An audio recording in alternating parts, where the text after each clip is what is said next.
Shabbat Shalom. Notre paracha de la semaine, c'est paracha Noach.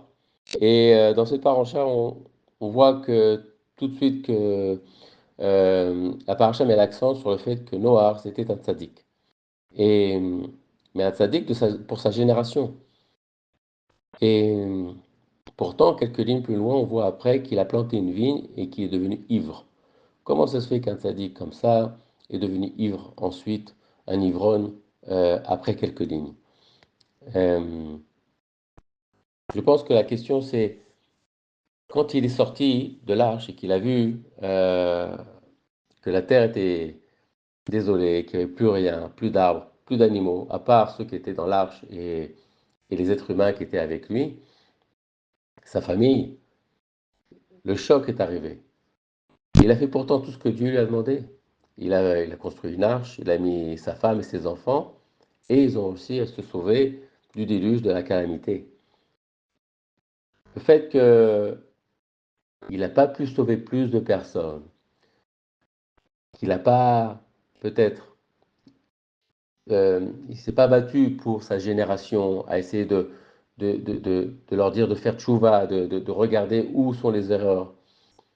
Euh, il a planté une vigne, il a commencé à boire pour oublier et surtout aussi peut-être de ne pas prendre la responsabilité maintenant de reconstruire le monde. De ne pas avoir eu l'audace ou le courage dans sa génération de parler et de dire aux gens de faire tchouva, mais aussi maintenant de reconstruire tout ce monde à lui tout seul. C'était peut-être trop grand pour lui et pour ça, il a bu et est devenu ivrogne. Euh, on voit que Dieu ne veut pas de quelqu'un qui soit un robot et qui seulement écoute sa parole et ne pose pas de questions. S'il avait posé des questions comme Abraham avec Sodome et Gomorre, et qu'il avait peut-être parlé avec Dieu en disant, est-ce qu'on peut sauver quelques personnes? Est-ce qu'on peut faire quelque chose? Est-ce qu'il y a quelque chose à faire? À part créer une arche et sauver ma famille, est-ce que je peux peut-être faire quelque chose pour ma génération, pour les sauver eux aussi? Peut-être la donne aurait été différente. Mais il a fait exactement ce que Dieu lui a demandé, et pour ça, il est sadique. Mais dans sa génération, il n'a pas, il n'a pas fait plus pour son monde. Et on voit aussi, donc, après, un autre exemple, c'est la tour de Babel, où là, dans cette génération, les gens avaient une langue unique. Et ils se sont dit, on va rester tous ensemble, on ne va pas s'éparpiller dans le monde, alors que Dieu a bien demandé qu'on repeuple la terre. On ne va pas s'éparpiller dans le monde, on va construire une tour, des bâtiments, un grand bâtiment où on va tous habiter ensemble et on va vivre tous ensemble et on se fera aussi un nom. C'est-à-dire que, voilà, ils se feront le plaisir. Comment on va arriver à l'ultime plaisir? C'est de se construire une maison, être tout le monde ensemble dans une keïla, on va dire énorme, une grande communauté, et, euh, et on se fera un nom de respect, que tout le monde nous respectera parce qu'on a réussi à être ensemble et à se respecter les uns les autres. Mais en fait, quand ils ont créé cette tour, il n'y avait plus à la fin de respect les uns les autres. Si quelqu'un de tombait de la tour, on ne pleurait pas la personne qui était défunte. On ne pleurait pas l'homme qui est parti. Et surtout la pierre qui est tombée, qui s'est cassée. Il fallait remonter une pierre et la remettre en haut. Ce qui était le plus important, c'était les pierres. Ce qui était le plus important, c'est de construire et d'augmenter la hauteur de la tour. Et donc, c'est ce que Dieu a vu. Il n'a plus vu une humanité qui réfléchissait, qui se disait comment je vais vénérer mon Dieu, qu'est-ce qui est important dans ma vie. C'est sûr qu'il y a d'avoir du matériel, une maison, du travail, c'est important. Et quand on oublie l'essentiel, qui sont la femme, les enfants, l'essentiel de cette Kéhila, c'était quoi? C'était d'être ensemble et de vivre ensemble. Mais là, c'était pas de vivre ensemble, c'était de construire une tour et les personnes, même si elles mouraient, ne- n'avaient aucune considération. Pour eux, c'était les pierres qui avaient des considérations. C'est-à-dire, c'est les pierres, c'est le matériel, c'est l'argent, c'est le nouveau iPhone, mais c'est pas le, c'était pas les hommes qui étaient importants pour eux. C'est pour ça que le nom qu'ils se sont trouvés, en fait, on dit Babel, mais en hébreu, ça fait Bilboul.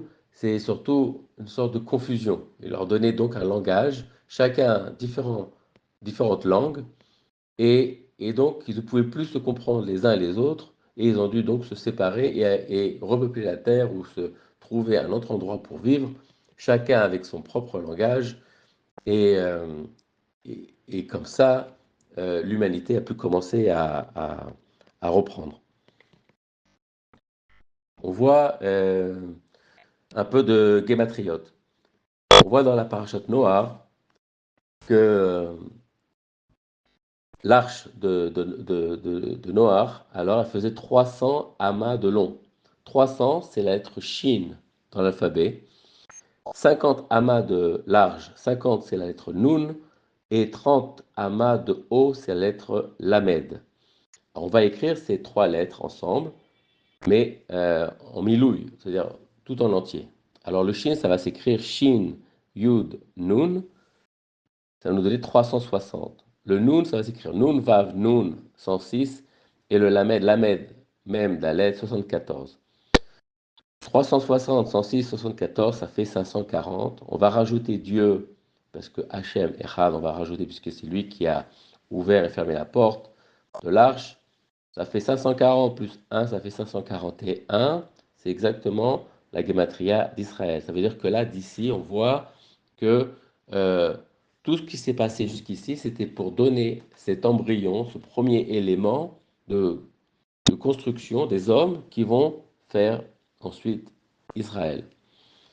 On voit aussi une autre gematria que Tevat Noar, c'est 860. Et que Bet Mikdash, c'est aussi 860. Ça veut dire que dans la Tevat Noire, c'était un peu comme un Bet Mikdash, ou maintenant on appellera ça Bet Knesset.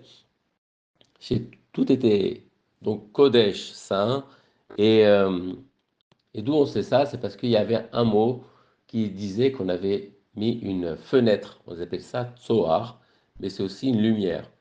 Cette lumière d'Hachem qui éclairait, c'est-à-dire on aurait pu, donc cette fenêtre en hébreu ça s'appelle Tzohar, qui est aussi donc lumière, et on l'appellerait aujourd'hui le Zohar, pour dire ésotérique, ou les connaissances de Dieu, ce rapprochement de Dieu. Et on voit que Dieu protégeait l'arche aussi bien de l'intérieur que de l'extérieur. Et on va mettre donc, on a deux noms de Dieu qu'on connaît, c'est Yud, He, Vav, He, et le nom Adonai, Aleph, Dalet, Nun, Yud. On va multiplier les lettres euh, par le premier nom avec le deuxième nom. C'est-à-dire, le Yud, on va le multiplier par le Aleph d'Adonai, ce qui fait Yud, c'est en Gematria, c'est 10. Aleph, c'est la première lettre de l'alphabet, c'est 1. Alors 10 par 1, ça fait 10.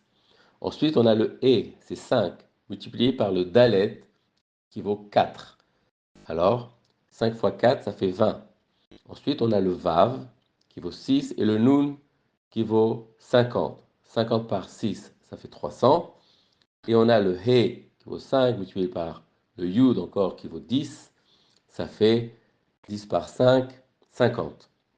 Et là, on voit qu'on obtient 50, 300, 20 plus 10, ça nous donne 30. On voit les dimensions de l'arche qui se trouvent dans les deux noms de Dieu qui ont protégé cette arche et l'humanité.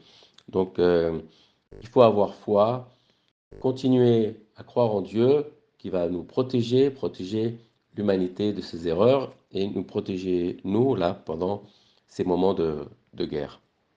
Shabbat Shalom.